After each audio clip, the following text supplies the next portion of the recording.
Good afternoon, everybody on YouTube. This is Rick Thomas from Obsolete Video Services.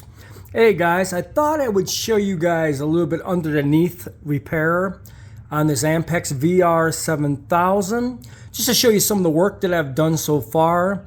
And we're getting ready to wrap this machine up pretty soon. But let me just walk you through the headaches of this machine. Believe me, you would not want to work on one of these. This is a very, very complicated pain in the ass machine. Big frickin' time. All right, as you can tell, we had to replace the tires, which is on this particular spindle. And then behind it, you got to remove this armature that actually allows you to get a belt that swings down onto this motor right here. This has a double pulley system, which goes to this belt over here, which also goes to the same motor, okay, which also I had to replace another tire. So you have to take these two out, replace them, then you have to put the belt on. In front of this one wasn't so bad, but this one was behind, so that one had to be changed out. And then I had to change what's called a pulley. This is your capstan roller right there. All right, this is what rolls against this motor to get your capstan up to correct speed.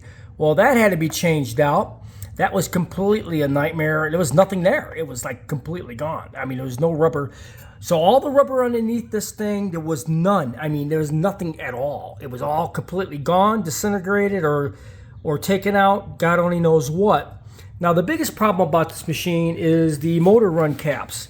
Now, as you can see, these are motor run caps, okay? These were slowing these three motors down due to the age, and they do get bad. I mean, they go bad just like in air conditioning units. If you have an outside air conditioning unit sometimes and your air conditioning goes out in your house, they basically swap out a motor capacitor that runs the compressor and various different things. These are called motor run caps. It's what runs these motors and keeps them at a consistency of a speed. That's what they do.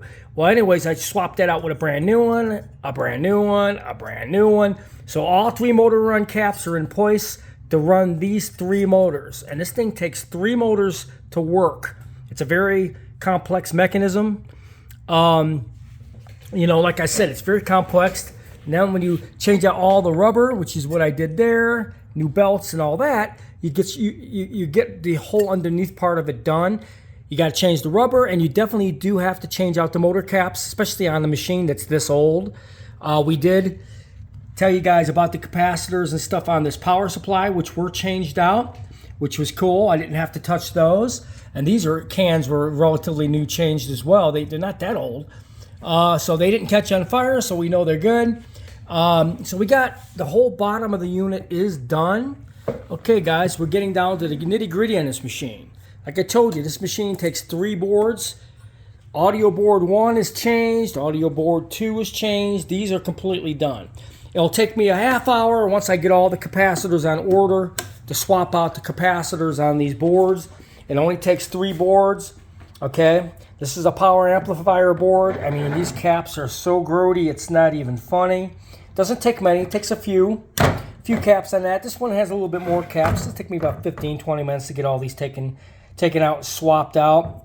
And this one only has about maybe 10, no big deal.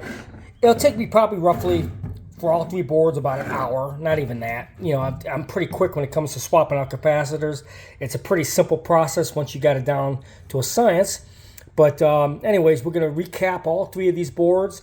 This is not a complex machine. It's only a black and white machine. It's very simple. So once the boards have new capacitors, I will have to adjust the trimmers on them a little bit and drive them back to where they belong. But that should not be a big deal at all. You can just do it by eye, mostly on these particular units. So anyways, we're going to recap this machine. There's only three boards I have to do. It's very, very simple, very non-time consuming. It take me an hour, if that, to do this. Not a big deal. But as far as the machine as a whole, this Ampex machine is in really, really good shape. It's not corroded and rusted and everything else. Everything else was relatively straightforward to getting this done. We got the capacitors all swapped out. We got the rubber all swapped out. New tires, new belts. Voila. Power supply was rebuilt. No big deal. They put new caps in this at some point As you can see, that one right there, case in point, that's a brand new cap. That's not that old. So they must have did some work on this, or maybe it was in for service and they did some repairs to it. And maybe this guy was gonna get this thing fixed. I don't know what the story is on this thing. I mean, but to have a brand new video drum on this thing is pretty amazing for a Type A machine, because the video heads for this machine are impossible to get, literally. Okay, now this is the upper amplifier for the video heads. As you notice, it's got a lot of orange drops. I'm not concerned about those going bad, because those orange drops really hold up big time. You don't really come across those going bad. I'm just basically concerned about the electrolytics, which are the capacitors that actually do go bad and get grody and start leaking and every frickin' thing else, like these things. You know, these are the ones you need to change out. So all the electrolytics will be changed. Orange drops I don't have to touch. We'll dial in the boards once we got the machine scanning a video, so I can get everything dialed in once I got these caps all changed out.